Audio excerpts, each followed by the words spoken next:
Recording announcement. Recording in progress. I read a lot of mysteries.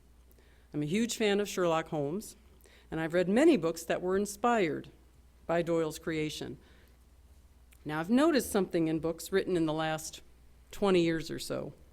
The trend is not only to put a quick dedication to one or two people before the story, but also to include, after the story, a list, sometimes pages long, of every single person the author can think of who had even the most marginal role in getting the story onto the printed page.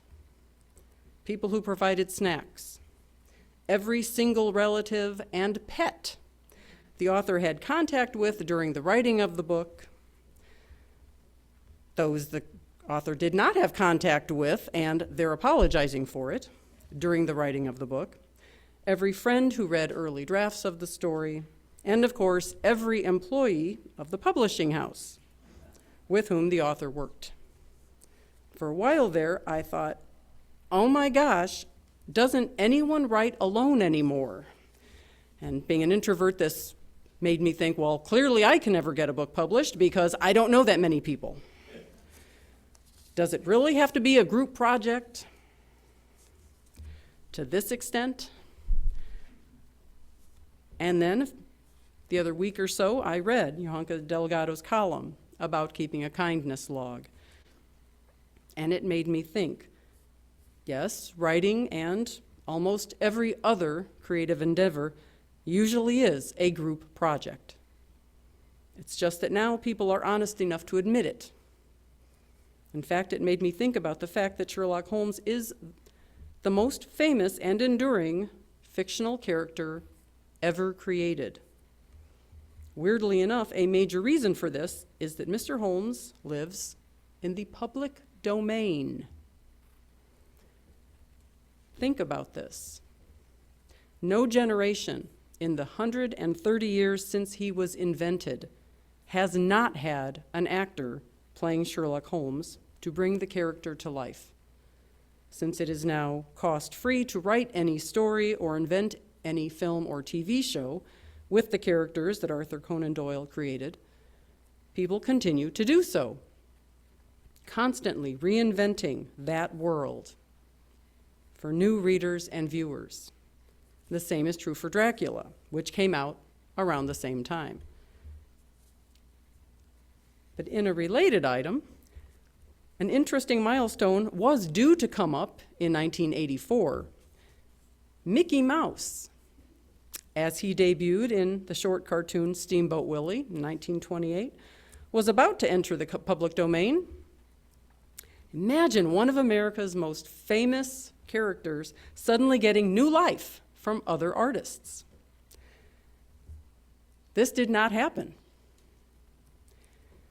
In 1988, Congress introduced what became known as the Mickey Mouse Protection Act. Google it. The act further lengthened the copyright protection term for works until 70 years after the death of the copyright holder, and for corporate works, 95 years from the year of first publication, or 120 years from the date of creation, whichever expires first.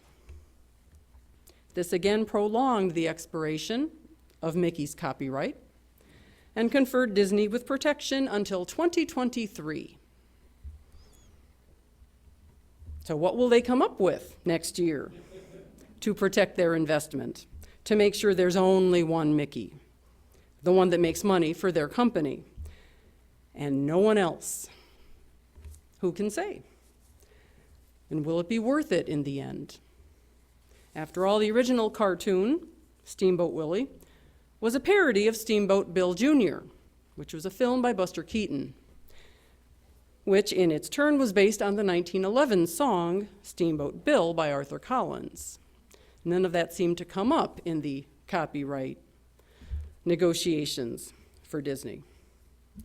Now, while you're mulling over that bit of irony, here's the flip side of that idea. About 3 months ago, Mike Nesmith died.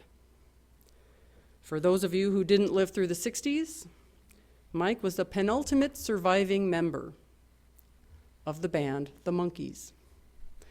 Mickey Dolenz is the only one left. The Monkees were a rock band, which was created by people in Hollywood who wanted an American televised version of the Beatles as they had appeared in the movies A Hard Day's Night and Help, which were both zany, fun, youthful films filled with cute young men and music and humor and adventure and silliness. As part of its tribute to Nesmith, the Decades Channel aired a marathon of Monkees episodes over the weekend. I watched for a few hours and singing along with most of the songs, cringing a bit as some of the 60s humor that has not aged well. After all, it was written for a teenage audience, but loving it and feeling like a kid again, as I loved the Monkees. My sister Rachel was in love with Davy, the cute one. My sister Margaret loved Peter, the blonde one. I just loved the songs and the humor. At the time, it was quite popular to sneer at the Monkees for not being a real band, for being manufactured, for trying to copy the Beatles, like that wasn't true for lots of bands in the 60s, and for not playing their own instruments. They are usually equated with those boy bands, which would take over in Korea later, all good looks, but no talent. But here's the thing. The TV show and the early albums featured world-class songwriters and studio musicians. And all 4 of the actors did have talent. They could all play instruments. They could all sing. But when you're filming a weekly TV show, it makes sense to have studio musicians play on the recordings rather than have the actors spend even more hours in the recording studio. In fact, when the show was successful enough to make a tour feasible and even necessary, Mike, Davy, Mickey, and Peter were able to play the songs on their own instruments live on stage. And when I got to see them in concert in the 80s, they joked about that very thing. And Davy walked on stage with a guitar. Peter scolded him. "Davy, you know the Monkees don't play their own instruments." And Davy replied, "It's not my guitar.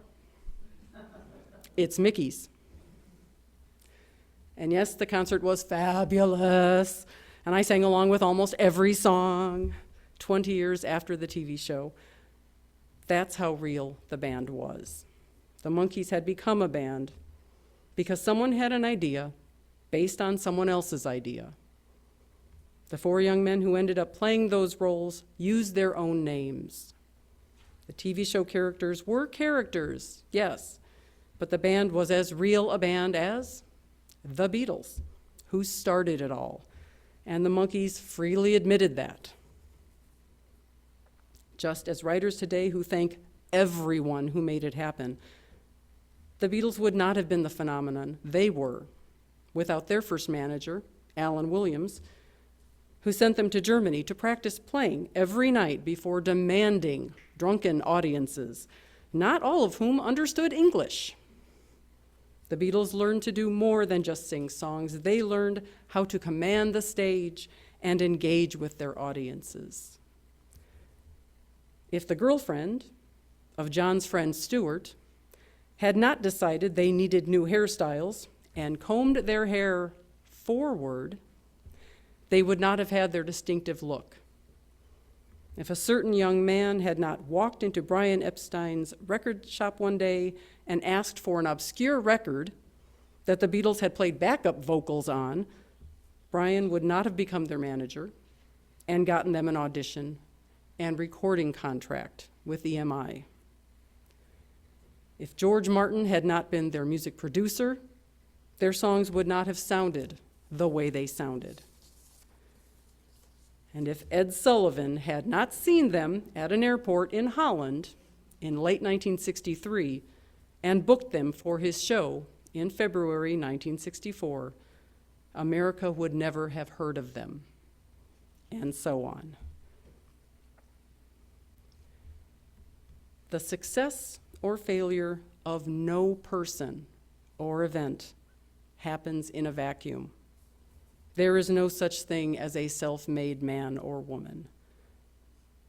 When the USA landed people on the moon for the first time, there's a reason the movies always show dozens of people at their banks of computers cheering. They all got those guys to the moon and back. There's a reason the Apollo 13 mission got made into a movie. Hundreds of people worked to get those guys home when something went wrong. There was no brave maverick doing something awesome and rebellious and individualistic against the man. It was hundreds of people working together to do something incredible. Dunkirk's another example. When it looked as if 300,000 soldiers were going to die or be captured, the word went out. We need ships to bring them home. And ships came. 220 warship and 700 civilian boats over 9 days, and rescued 90% of them. The fact that not everyone made it home made the British more determined to keep fighting. Now, as Reverend Chip mentioned last week, the First Unitarian Church of South Bend became 70 years old on February the 22nd. Now, that date is simply when the group that had been meeting in various places around the city since 1935 was officially recognized by the American Unitarian Association as a member congregation. Imagine how much work and meetings and fundraising and enthusiasm and discussions and frustration and burnout were involved in those 17 years between those earliest conversations and the letter that arrived from Boston HQ telling them they were now a church.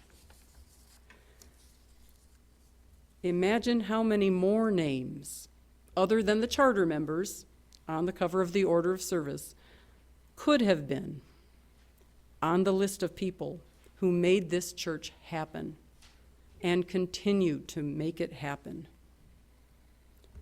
We are still here. Thank you to every one of us, past, present, and future. Amen. One of the privileges of the Free Church tradition is to provide all the financial support for our many ministries from among ourselves. Therefore, generosity is one of the spiritual values we recognize as central to our well-being. You may take the time during the following video